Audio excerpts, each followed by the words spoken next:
این لحظه بازم ورق میگردانیم دیوان خواجه دلاگاه لسان الغیب را که او چی میفرماید، چی توصیه میکند و ما باید به کدام راه در این موضع تاریخی و ماندگار بنیادی و کشورزا و ملتزا قدم برداشته باشیم.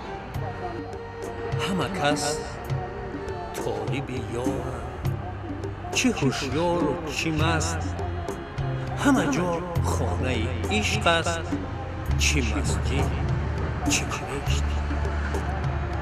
سر تسلیم من و خشت در میکده ها مدعی گر نکند فهم سخن، گو سر و خشت.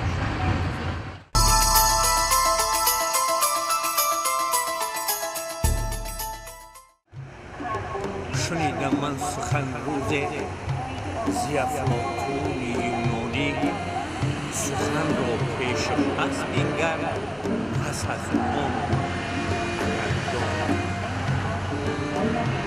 سخن دور است پنهانی، سخن شعر است زندانی. چو شعر از من واگردد گرفتن باز نتوانم. سخن دانسته گفتن به، سخن دانسته گفتن به، تأمل کن تأمل کن که یک ساعت تأمل به ز 100 ساعت شیطانی.